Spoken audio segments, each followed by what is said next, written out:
Perkenalkan, nama saya Sarindi dengan NIM 2111129 kelas PAI 3E.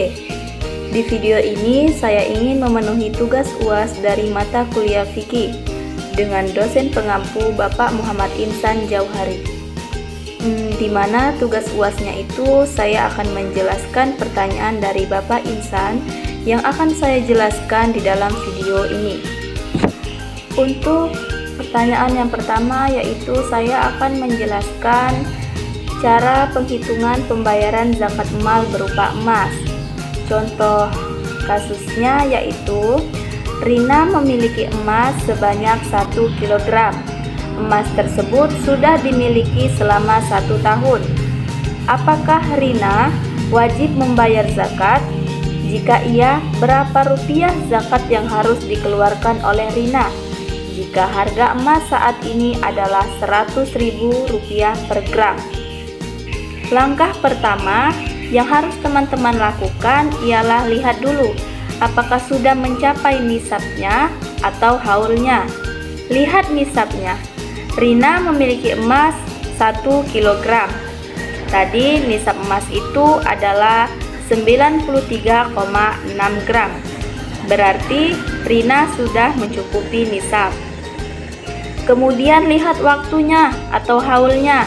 Haul emas itu adalah 1 tahun.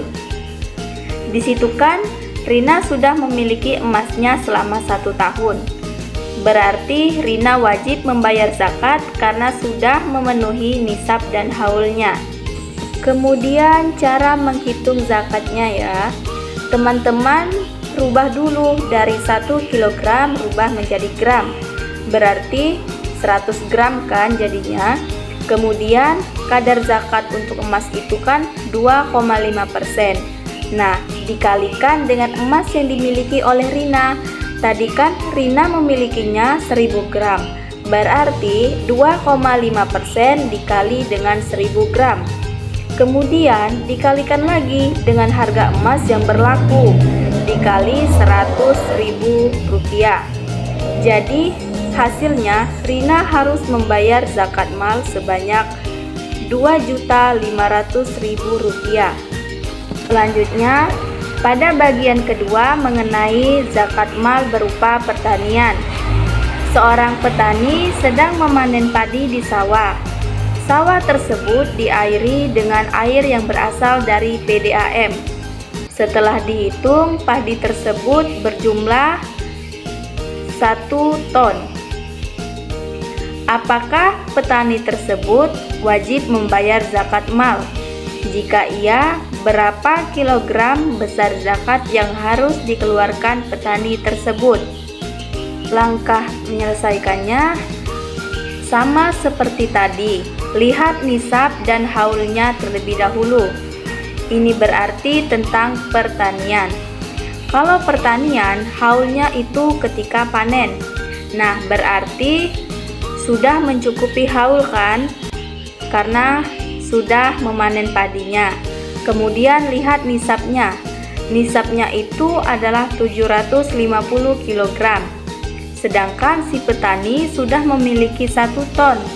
1 ton itu kan berarti 1000 kg. Sudah melebihi dari nisab. Berarti petani tersebut wajib membayar zakat karena sudah memenuhi nisab dan juga haulnya. Kemudian cara menghitungnya tinggal dikalikan saja. Tadi untuk pertanian ada 2 kadar zakat. Ada yang 5% dan ada yang 10%. 5% itu untuk perairan yang berbayar seperti menggunakan PDAM. Kemudian yang 10% untuk pengairan yang gratis dengan menggunakan air hujan. Di kasus itu kan dijelaskan kalau petani menggunakan pengairan PDAM. Berarti kadar zakatnya 5%. 5% dikalikan dengan 1000 kg. Berarti 50 kg. Nah, zakat yang harus dibayarkan petani adalah sebesar 50 kg. Setelah untuk bagian ketiga yaitu saya akan menjelaskan Penghitungan pembayaran zakat mal berupa profesi. Seorang bidan memiliki penghasilan gaji dari rumah sakitnya itu 1 juta, gaji dari kliniknya itu 2.500.000. Adapun pengeluarannya dalam 1 bulan itu ada keperluan pokok sehari-hari sebesar 1.200.000 dan biaya pendidikan anak itu ada 800. Hitunglah zakat yang harus dikeluarkan oleh bidan tersebut. Selanjutnya, kita hitung dulu total dari gaji bidan tersebut. Ditambahkan ya gaji dari rumah sakit dan gaji dari klinik. Jadi totalnya itu ada 3.500.000. Kita hitung juga pengeluarannya. Pengeluarannya yaitu 1.200.000 ditambah dengan 800.000. Totalnya 2 juta rupiah. Tinggal kita hitung penghasilan bersihnya. 3.500.000 dikurang dengan 2 juta. Berarti penghasilan bersihnya adalah 1.500.000. Nah, untuk menghitung zakatnya, ingat kadar zakat profesi adalah 2,5%. Tinggal dikalikan saja ke penghasilan bersih. Berarti dikalikan dengan 1.500.000. Jadi pembayaran zakatnya itu sebanyak 37.500. Itu dihitung dari penghasilan bersih. Jika menghitung dari penghasilan kotor, tinggal mengalihkan saja 2,5% dikalikan ke total penghasilan yang tadi, yang 3.500.000. Berarti membayar zakatnya sebesar 87.500. Nah, itu tergantung dari bidan tersebut mau menghitung dari penghasilan bersih ataupun mau menghitung dari penghasilan kotornya. Baiklah, untuk pertanyaan selanjutnya, saya akan menjelaskan mengenai pembagian ahli waris serta kasus dan cara penyelesaiannya. Contoh kasusnya yaitu seorang suami meninggal dunia. Ahli warisnya terdiri dari seorang anak laki-laki, 2 orang anak perempuan, istri, dan seorang ibu. Ia meninggalkan harta warisannya sebanyak 60 juta siap dibagi. Berapakah bagian masing-masing ahli waris tersebut? Selanjutnya, kita hitung dulu total dari gaji bidan tersebut. Ditambahkan ya gaji dari rumah sakit dan gaji dari klinik. Jadi totalnya itu ada 3.500.000. Kita hitung juga pengeluarannya. Pengeluarannya yaitu 1.200.000 ditambah dengan 800.000. Totalnya 2 juta rupiah. Tinggal kita hitung penghasilan bersihnya. 3.500.000 dikurang dengan 2 juta. Berarti penghasilan bersihnya adalah 1.500.000. Nah, untuk menghitung zakatnya, ingat kadar zakat profesi adalah 2,5%. Tinggal dikalikan saja ke penghasilan bersih. Berarti dikalikan dengan 1.500.000. Jadi pembayaran zakatnya itu sebanyak 37.500.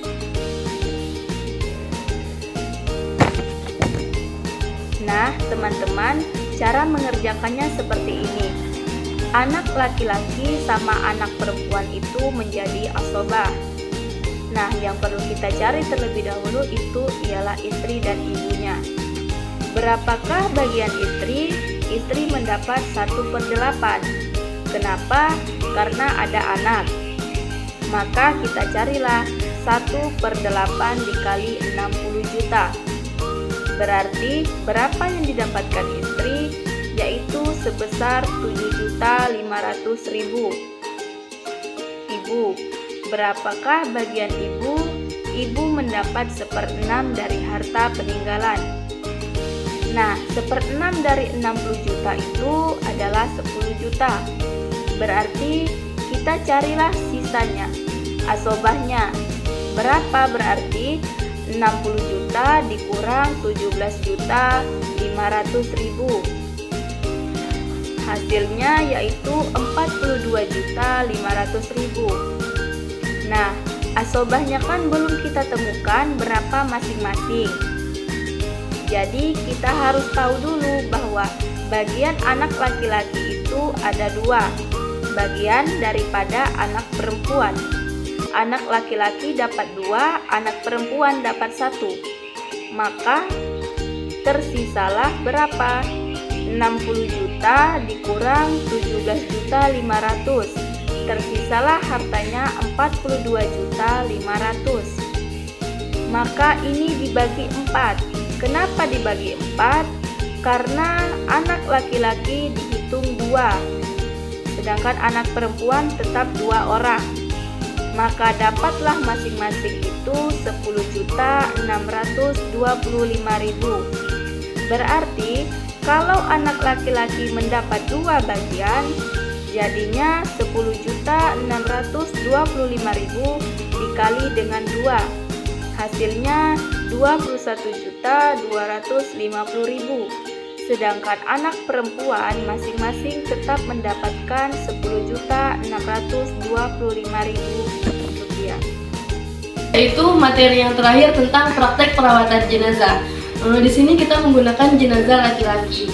Yang pertama kita sediakan dulu kain penutup. Terus kita siapkan juga ada ember, terus gayung. Selain itu kita harus menyiapkan juga kapur barus dan daun bidara. Nah, dalam memandikan jenazah sekurang-kurangnya yaitu 4 orang. Lalu yang pertama, tangan kita tidak boleh menyentuh langsung jenazah, harus menggunakan sarung tangan. Selanjutnya setelah menggunakan sarung tangan, kita gosok-gosokkan, masukkan tangan ke dalam, lalu menggosok-gosokkan bagian-bagian tubuh yang ingin dibersihkan. Nah, setelah itu kita angkat sedikit kepalanya. Ini kepalanya ya, kita angkat, lalu kita bersihkan semua lubang-lubang seperti lubang hidung, telinga, dan lain sebagainya. Setelah itu, kita setelah membersihkan semua lubang, kita niatkan. Kalau ini misalnya kan jenazah laki-laki, kita niatkan seperti niat sebagai berikut. Nah, itu huslah lihazal mayyiti lil fardul kifayati lillahi ta'ala. Terus ya, setelah niat, kita siram tangan kanannya terlebih dahulu 3 kali. Setelah tangan kanan dibersihkan, tangan kiri lagi 3 kali. Setelah itu kita miringkan ke sebelah kiri terlebih dahulu. Ke sebelah kiri kita siram dari bagian belakang. Setelah sebelah kiri disiram,